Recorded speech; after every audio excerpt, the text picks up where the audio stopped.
નમસ્તે બાળ દોસ્તો, ઓમ શાંતિના ડિજિટલ ક્લાસમાં આપનું હાર્દિક સ્વાગત કરું છું। તો વિદ્યાર્થી મિત્રો, આજે આપણે વિષય હિન્દી જોઈએ, તેમાં ધોરણ 7 સત્ર 2 તેમાં આપણે 5મી કવિતા છે તે જોઈએ, ધરતી કી શાન। તેના કવિ છે પંડિત ભરત વ્યાસજી।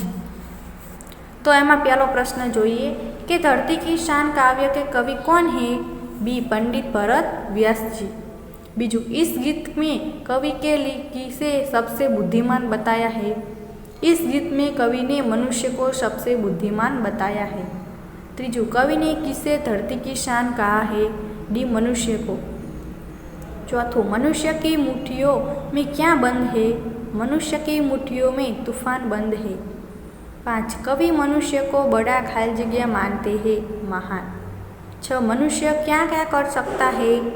मनुष्य यदि चाहे तो पहाड़ों को तोड़ सकता है, नदियों के प्रवाह को मोड़ सकता है, वह मिट्टी से अमृत निकाल सकता है, धरती और आकाश को एक कर सकता है। इस तरह वह असंभव लगने वाले काम भी कर सकता है।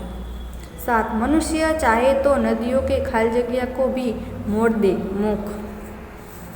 8, मनुष्य अंबर को किसके साथ जोड़ सकता है? ये धरती के साथ। 9, भगवान किसमें है? भगवान मनुष्य की आत्मा में है। 10, मनुष्य के नयनों में क्या है?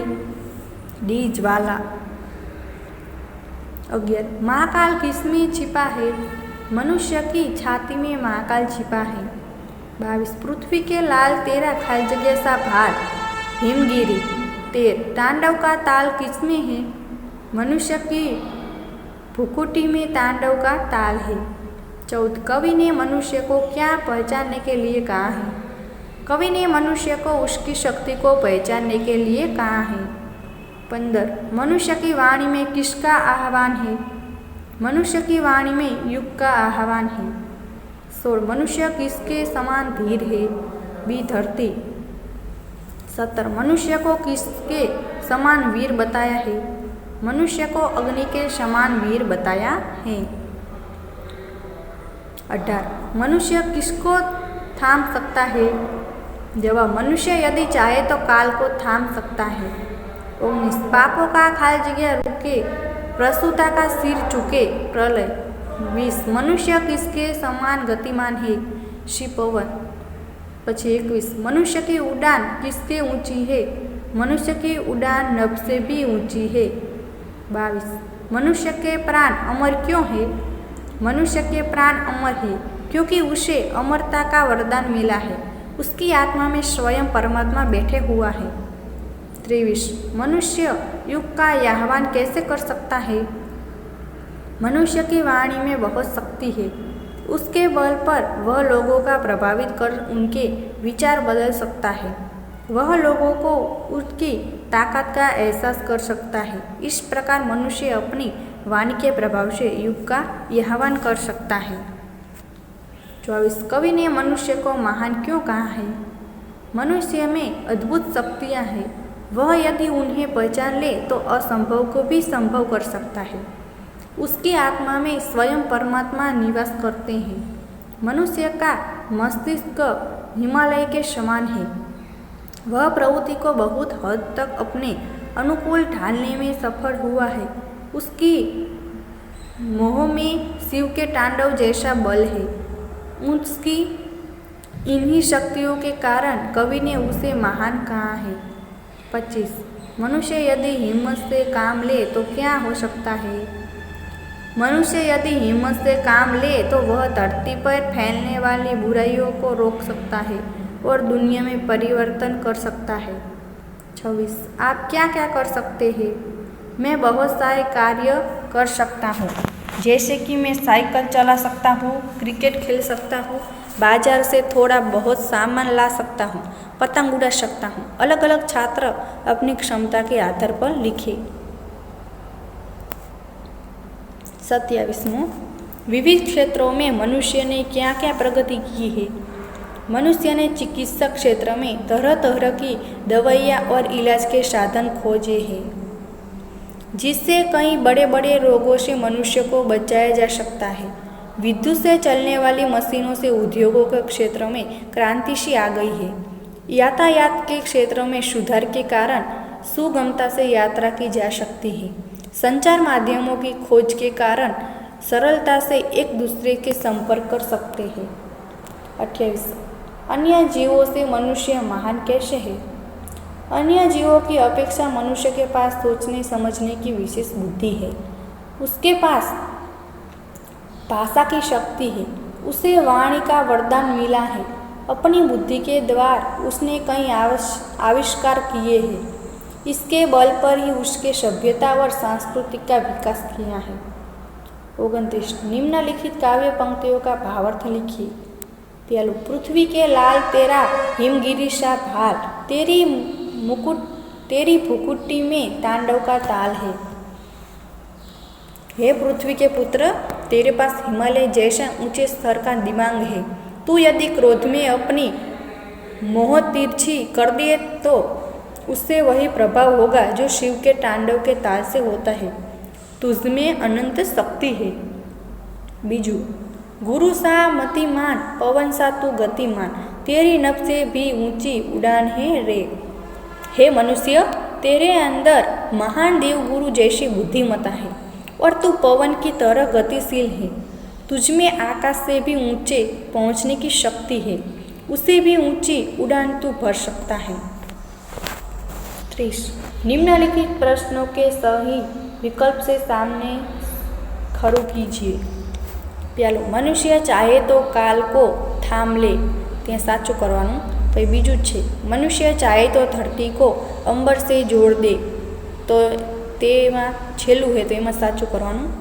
पछी छे मनुष्य चाहे तो माटी से अमृत निचोड़ दे, तो बीजा नंबरनुं छे एमां साचू करवानुं। 31 उचित जोड़ मिलाइए। मनुष्य की आत्मा में स्वयं भगवान है, तो के शी आवशे। पछी मनुष्य के नयनों में ज्वाल है, तो एमां ई आवशे। मनुष्य की भुकुटी में तांडव का ताल है, तो एमां एफ आवशे। पछी मनुष्य की वाणी में युग का आह्वान है, तो एमां ए आवशे। अने पांचमું छे मनुष्य की छाती में महाकाल है, तो एमां बी आवशे। एना पछीनुं पेज आवे आपणे 32मुं। निम्नलिखित शब्दों का शुद्ध उच्चारण कीजिए और शब्दकोश में से उनके अर्थ ढूंढकर बताइए। हष्टपुष्ट तगड़ा, संवाद बातचीत, शीघ्र तो जल्दी, जौहर तो पराक्रम, अजनबी तो अनजान, वेदांत तो ब्रह्म विद्या, मुकुंददर तो नसीब, सारगीद शिष्य, वृत्ति तो मनोस्थिति, स्पष्ट तो साफ साफ। 33 नीचे दी गए शब्दों के विरुद्ध शब्द दिखकर वाक्य में प्रयोग कीजिए। पहलू अमृत तो विष, वाक्य छे मीराबाई ने विषपान किया था। बीजू वरदान तो अभिशाप, वाक्य ऋषि मुनि क्रोधित होकर दानवों को अभिशाप देते थे। ऊंचा तो नीचा, वाक्य चोरी पकड़ी जाने पर चोर का सिर नीचा हो गया। पाप तो पुण्य, वाक्य जरूरतमंद लोगों की मदद करना एक पुण्य का कार्य है। जीवन तो मृत्यु, वाक्य छे भारतीय सैनिक मृत्यु से नहीं डरते। 34 निम्नलिखित शब्दों के समानार्थी शब्द लिखिए। शान तो गौरव, धरती तो वसुधा, मुख तो प्रवाह, अंबर तो गगन, ज्वाल तो अग्नि, ऊंचाल तो भूकंप, भाल तो कपाल, भूकुटी तो मोह। हवे 35मुं જોઈએ। नीचे दी गए शब्दों को शब्दकोश के क्रम में लिखिए। तूफान, वरदान, शीश, क्षति, आईना અને झंकार। तो आईना, क्षति, झंकार, तूफान, वरदान, शीश। हवे 36मुं છે प्रदूषण। विषय पर अपनी नोटबुक में निबंध लिखिए। विद्यार्थी मित्रों, तमने अहींया निबंध आपी दीधेलो छे, तो आ निबंध तमे तमारी नोटबुक में जाते तमारे घरे लखवानो छे। तो हवे आपणे ए तमे लखी राखशो। हवे तो आपणे 37मुं प्रश्न जोयो। काव्य पंक्तिओ पूर्ण कर। पहलू तू जो चाहे भगवान है रे। काव्य पंक्ति छे जवाब। तू जो चाहे पर्वत पहाड़ों के फोड़ दे, तू जो चाहे नदियों के मुख को भी मोड़ दे, तू जो चाहे माटी से अमृत निचोड़ दे, तू जो चाहे धरती को अंबर से जोड़ दे, अमर तेरे प्राण मिला तुझको वरदान, तेरी आत्मा में स्वयं भगवान है रे। बीजू पापों का प्रलय उड़ान है रे। जवाब छे पापों का प्रलय रुके, पशुता का शीश झुके, तू जो अगर हिम्मत से काम ले, गुरु सा मतिमान, पवन सा तू गतिमान, तेरी नभ से भी ऊंची उड़ान है रे। 38 रूपरेखा के आधार पर कहानी अपनी नोटबुक में लिखिए। तो विद्यार्थी मित्रों आ पण तमारे कहानी तमारे नोटबुक में लखवानी छे। तमने अहींया जवाब आपी दीधेला छे। तो आपणे हवे जोईए बकरी की चालाकी। तो जोईए। एक चरवाहा था, वह हर रोज बकरियां चराने के लिए जंगल में जाता था। एक दिन एक बकरी घास चरते चरते दूर निकल गई। उसने किसी ने गुर्राने की आवाज़ सुनी। उसने देखा तो सामने एक भेड़िया खड़ा था। भेड़िए को बड़ी भूख लगी थी। उसने बकरी को खाने की इच्छा बताई। बकरी पहले तो बहुत घबरा गई, फिर उसने हिम्मत से काम लिया। बकरी ने कहा कि आप मुझे भले ही खा जाए, परंतु पहले आप मेरा एक गाना सुन लीजिए।